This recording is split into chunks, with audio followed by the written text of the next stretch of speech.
Okay. Uh, in this video, we are going to talk about the nested if. So first, what is nested if? Nested if simply say that, and this is the control structure in which one if that structure contains one or more if structure inside that means uh, inside particular if we can find the some other if structure of the statements. So that is called nested if.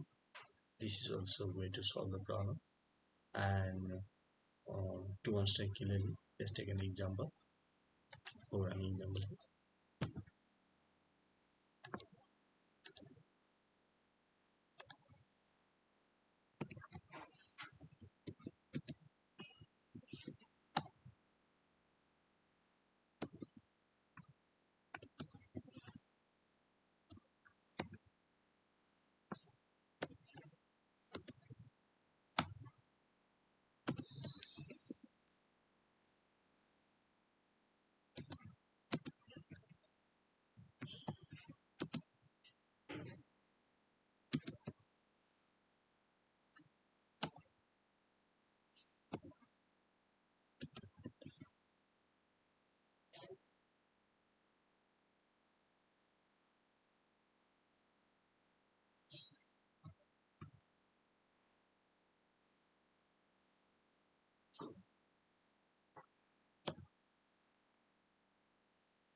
Let's have it.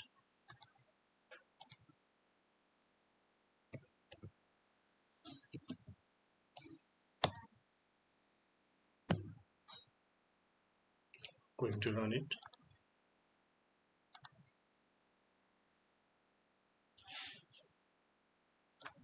Suppose if we enter there 20, so you are eligible to vote. You are teenager.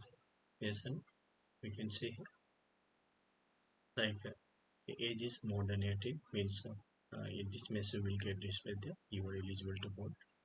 Next condition we are going to test here, if the age it is not 19, if it is more than 25, and this message will get that you are adult, else it says that you are teenager. Means if it is below 25, then it says you are teenager. That's all. Next is there, if we enter as less than 18, rerunning the program. Suppose if we give them so 16, so you cannot vote there. Yes, means 16 is we cannot vote there. This message we got there. Now if we enter 6, what will happen? 6 enter. You cannot vote, you are kid. So this is called nested concept. Means one if is here, next if is inside. Similarly, we can also put some other if inside it, depending on the condition program concept. I hope you also want this nested if. If any confusion, leave the comment box.